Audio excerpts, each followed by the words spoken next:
What's up guys, kakatapos ko lang mag-jogging sa hike konti. Pampatas ng talon ang title natin ngayon.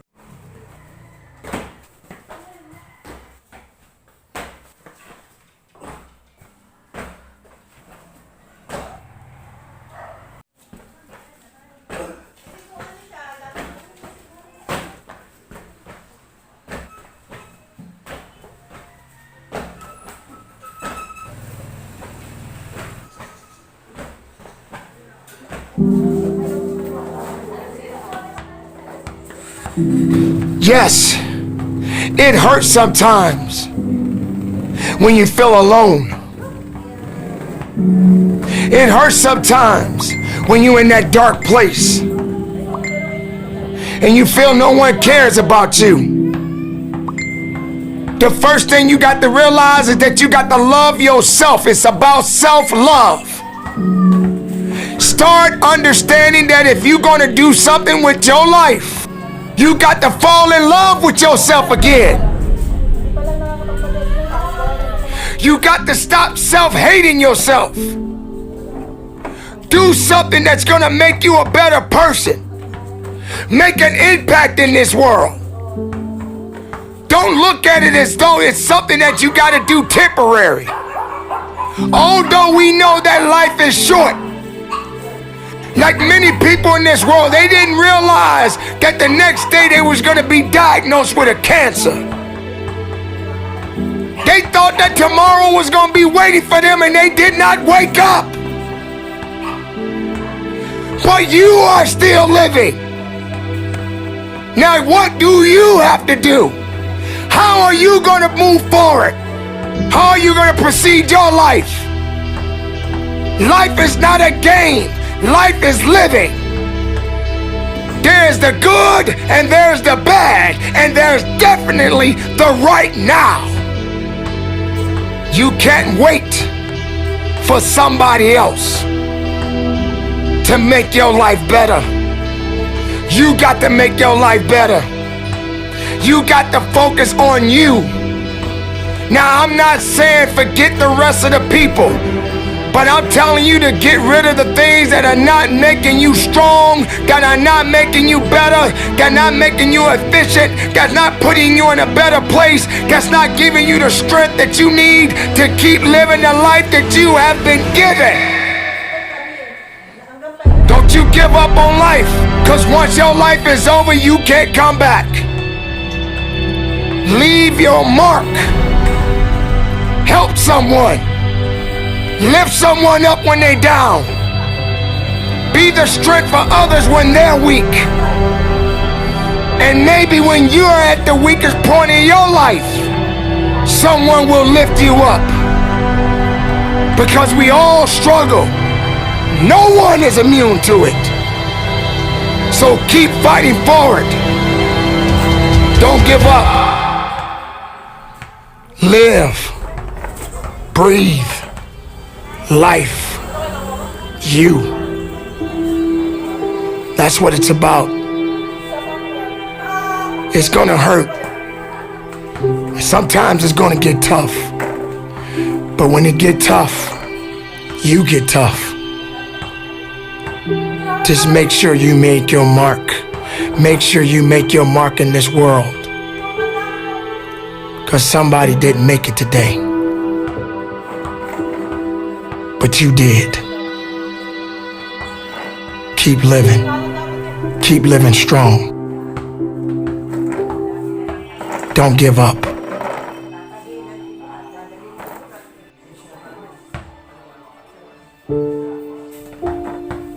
It is not about worrying about what's going to happen tomorrow, because guess what? Tomorrow doesn't owe you or me anything.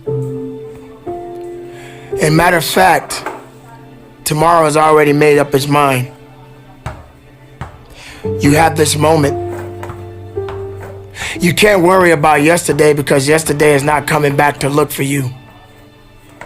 Whatever you had the chance to do yesterday won't come back.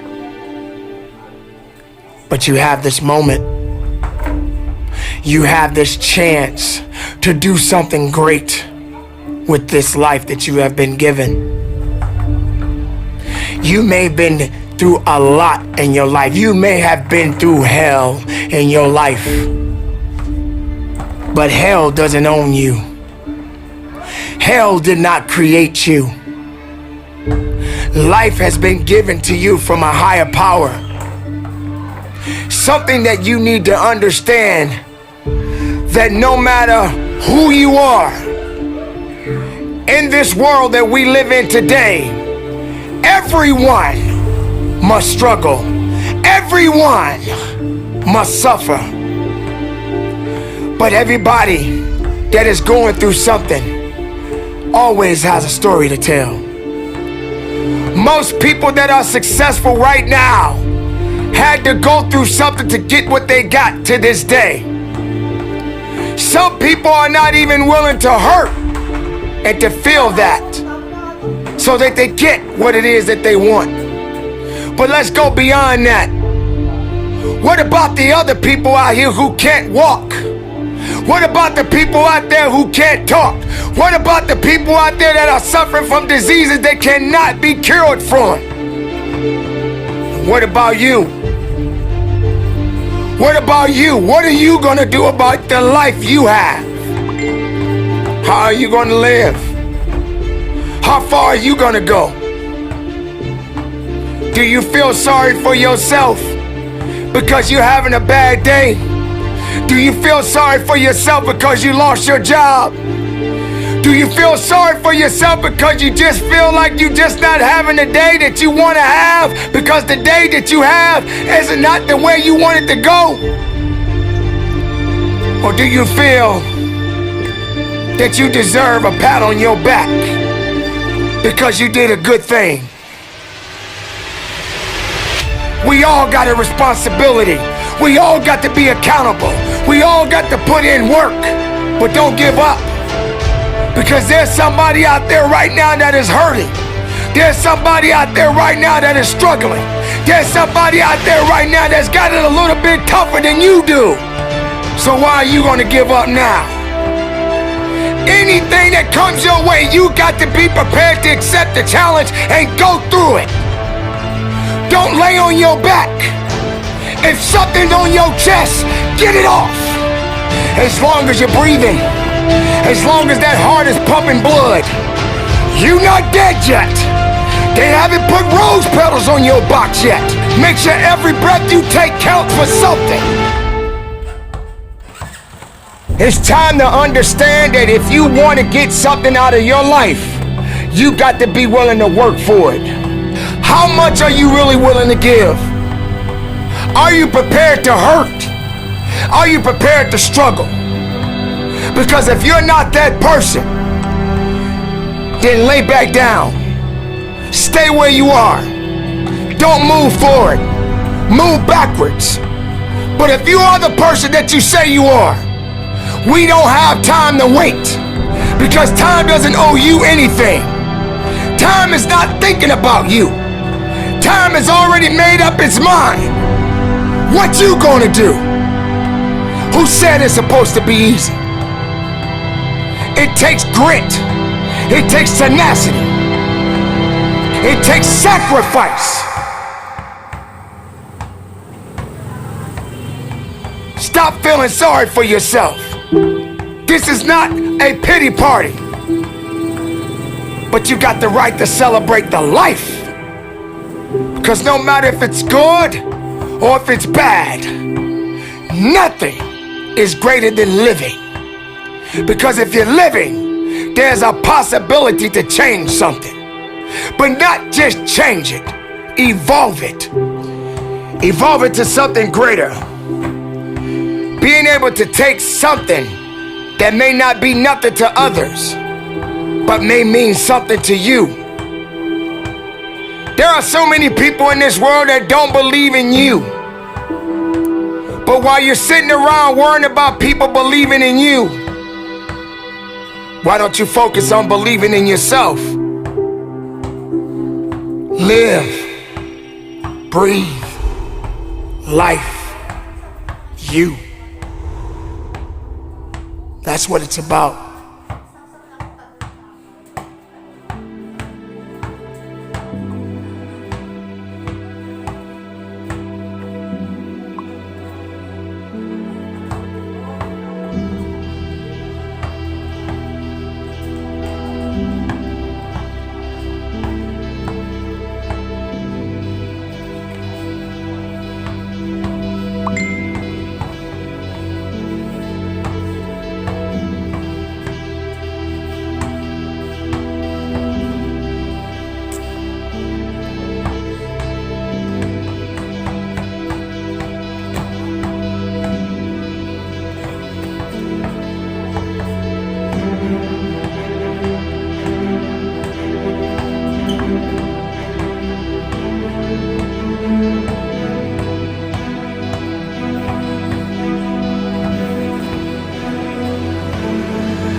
Sira ang training. Ang gab-gab.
Ano pare?